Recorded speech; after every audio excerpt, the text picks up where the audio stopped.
Hello दोस्तों, स्वागत है आपका म्यूज़िक थ्योरी की इस वीडियो सीरीज़ में। इस वीडियो में हम बात करेंगे रिदम के ऊपर कि आखिर रिदम होती क्या है, तो क्या होती है रिदम, कैसे उसे यूज़ कर सकते हैं अपने कोड्स को और इंटरेस्टिंग बनाने के लिए, तो उसके ऊपर हम इस वीडियो में बात करेंगे।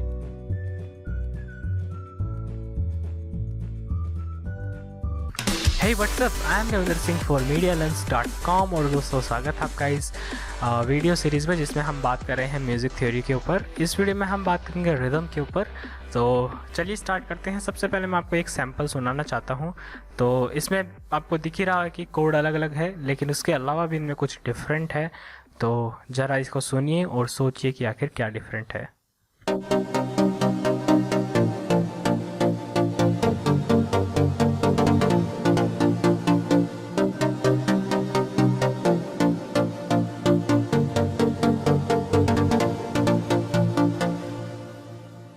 तो जैसा कि आप इस सुन सकते हैं, जैसे शुरू में जाएं तो यहाँ पे मैंने, सही बात है कि इनको चॉप करा है, थोड़ा थोड़ा इनके बीच में गैप है, लेकिन इनके बीच की टाइमिंग को सुनिए एक बार।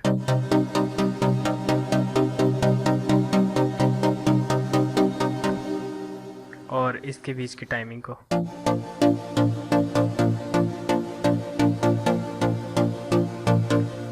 और इसी तरह से अगर आप इसके बीच की टाइमिंग सुने,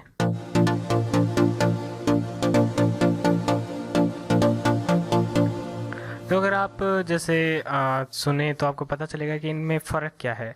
कि ठीक है, मैंने इनकी जो जैसे इनका बीच का ये टाइम जो है, इस तरह से इनकी लेंथ जो है एक नोट की, उसको डिवाइड किया है, लेकिन उसको डिवाइड करके एक आप बोल सकते हैं ग्रूव टाइप से, एक रिदम टाइप से मैंने क्रिएट की है।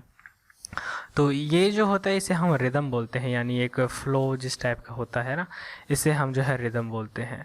तो म्यूज़िक में ये काफ़ी इम्पोर्टेंट है कि जो नोट्स होते हैं उनकी लेंथ जो है वो भी काफ़ी डिपेंड करती है। तो उनसे हम जो है अलग अलग टाइप की रिदम क्रिएट करते हैं। जैसे आपने ज़्यादातर जो सॉन्ग सुने होंगे, जो जैसे जो हाउस म्यूज़िक होते हैं, उनमें कुछ इस तरह की रिदम होती है। और अभी जैसे जो आपने कुछ सुने होंगे हाउस, कुछ में इस तरह की रिदम भी होती है। और इसके अलावा जो हम ये जो ईडीएम स्टाइल सुनते हैं आजकल, जो ज़्यादातर लोग रिमिक्स करते हैं, उनमें इस तरह का होता है।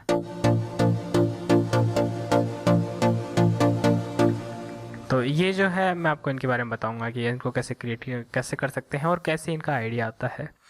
और इसके अलावा एक और चीज़ है, जैसे आप जो ड्रम सैंपल लेते हैं उनसे भी इनका काफ़ी फ़र्क पड़ता है। जैसे मान लीजिए मैं एक, इसके अलावा आप यहाँ पे देख सकते हैं, जैसे मैंने यहाँ पे एक किक यूज़ की है, सॉरी किक। और इसके अलावा यहाँ पे एक हिट हैट है और एक यहाँ पे क्लैप है।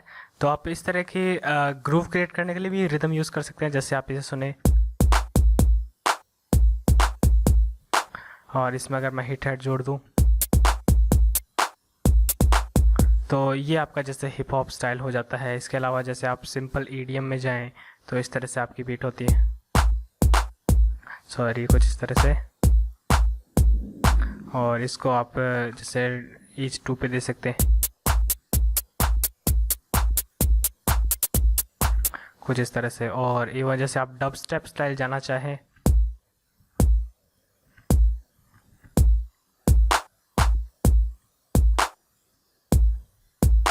कुछ इस तरह से डब स्टेप में होता है। तो आप ये डिफरेंट टाइप के जो बीट्स पैटर्न होते हैं, ये आते कहाँ से कि आपकी इनकी एक रिदम होती है। ठीक है, तो आप अलग अलग टाइप की म्यूज़िक सुन सकते हैं, उनमें जो रिदम होती है आप उनको कैच कर सकते हैं। तो अभी जैसे कुछ दिनों पहले मैंने एक सॉन्ग सुना था, उसमें कुछ इस तरह की रिदम थी, जैसे ये टाइप की। तो जैसे आप देख सकते हैं FL स्टूडियो में तो ये काफ़ी आसान होता है इस तरह से, बजाय कि जैसे आप पियानो रोल में से नोट की लेंथ के साथ ऐसे चेंज करें जैसे अदर डो में होता है। लेकिन FL स्टूडियो में तो आपको सिंपली सा मिलता है पियानो रोल, जिसमें आप जैसे ये स्टेप्स वाला, जैसे अगर मैं फिर से क्रिएट करूँ इसमें कुछ इस तरह से, तो अब तक ये जैसे प्रैक्टिस के बाद आप इसे सीख जाते हैं। और यहाँ पर जैसे पहले आएगा, तो ये अलग अलग रिदम की जो है बीट्स होती हैं। तो हम ये भी क्रिएट कर सकते हैं और देख सकते हैं कि जो आपके सॉन्ग पे ज़्यादा मैच करती है, आपको किस टाइप का सॉन्ग बनाना है। तो ये जो बीट थी, ये मेनली एक थोड़ा जैसे ईडीएम स्टाइल का सॉन्ग था, जो पार्टी टाइप से, उस टाइप की ये बीट थी। और अभी बात करते हैं इस तरह की ये कोड पैटर्न की। जैसे और एक, हाँ, एक ये भी काफ़ी इम्पोर्टेंट है, अगर आप सुने, जैसे इसमें क्लैप को आप यहाँ पे ऐड करें,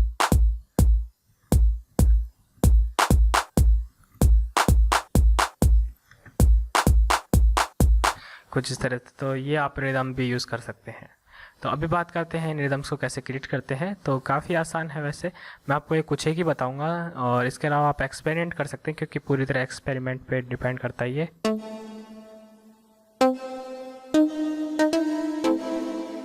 तो जैसे जो सबसे पहली वाली थी वो तो सिंपल है, आपकी जो लेंथ होती है ये लगभग 1/2 स्टेप होती है, और इसे आप इस तरह से डुप्लीकेट करते रहते हैं, कुछ इस तरह से। और इस पर भी आप क्रिएट कर सकते हैं सॉन्ग जो भी आपको क्रिएट करने हो।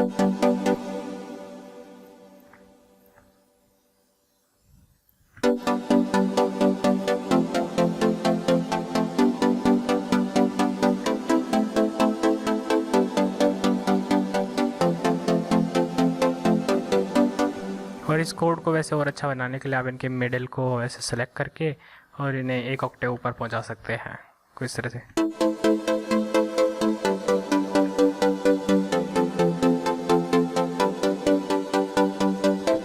तो ये काफ़ी सिंपल टाइप का आपका रिदम है, जिसमें हम 1/2 स्टेप जो है वो लेते हैं लगभग, और उसको रिपीट करते हैं। और इसमें आप चाहें तो जैसे लास्ट वाले हैं इनको आप और भी कुछ इस तरह से, जैसे 1/4 स्टेप भी कर सकते हैं। और इसके अलावा जो मैंने अभी एक ट्रिक सीखी आपको मैं बताता हूँ। जैसे आप इसको इस तरह से सेलेक्ट करके, जैसे आपको जो लास्ट वाले स्टेप है उनमें वो शफलिंग टाइप का इफेक्ट देने के लिए आप जा सकते हैं इसमें, जैसे 1/4 पे।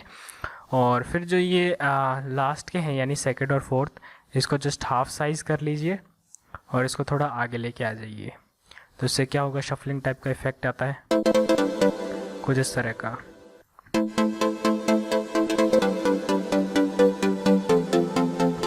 और आप चाहे तो सेकंड को स्किप कर सकते हैं, फिर इस थर्ड कोड में ये दोबारा इफेक्ट लगाएंगे। तो वही आपको सेलेक्ट करना है, इसको लगभग हाफ पे लेके जाना है इस तरह से, फिर इसको दोबारा हाफ और थोड़ा सा आगे। तो इस तरह से आप वो शफलिंग वाला कोड क्रिएट कर सकते हैं।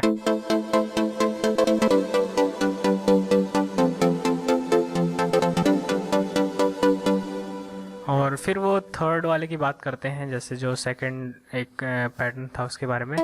तो वो काफ़ी आसान है, जैसे हम इस पर जैसे स्टेप पे लेके जाऊँ मैं इसे, और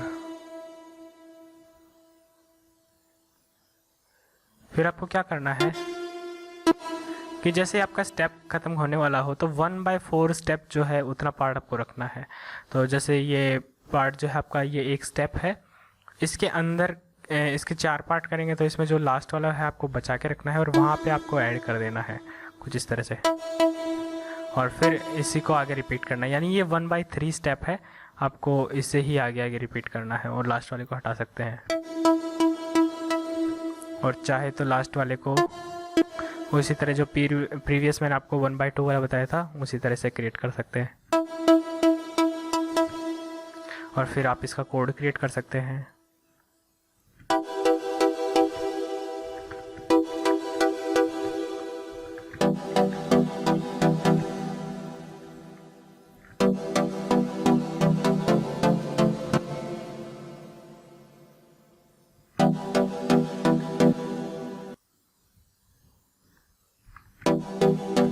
और इससे जब आप बीट के साथ सुनेंगे, जैसे वो जैसे ईच जो 4 स्टेप वाली बीट होती है आपकी, इसके साथ ये काफ़ी अच्छा लगता है सुनने में।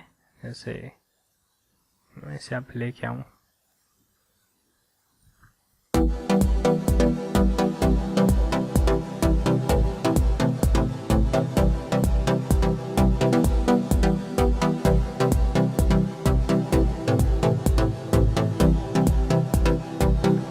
तो ये आपकी एक रिदम है, ये मेन यूज़ होती है। तो मेन रिदम का यही होता है कि आपको बस ये नोट की जो लेंथ होती है इसको आपको एडजस्ट करना होता है। तो आप डिफरेंट एक्सपेरिमेंट कर सकते हैं, जैसे मैंने फर्स्ट वाले में जैसे आपको ये लास्ट वाला सुनाया था, इसमें ये तो एक्सपेरिमेंट के बतौर पे ही बना था ये।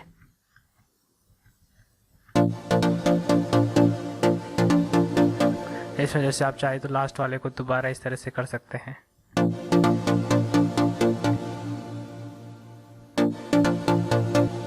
और इवन कुछ इस तरह से।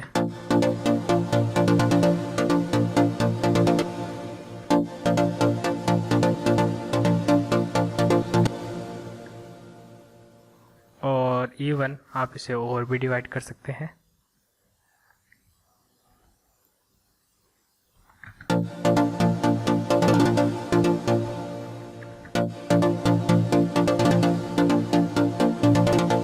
तो ये पूरी तरह से आपके ऊपर है, आप किस तरह की रिदम क्रिएट करना चाहते हैं।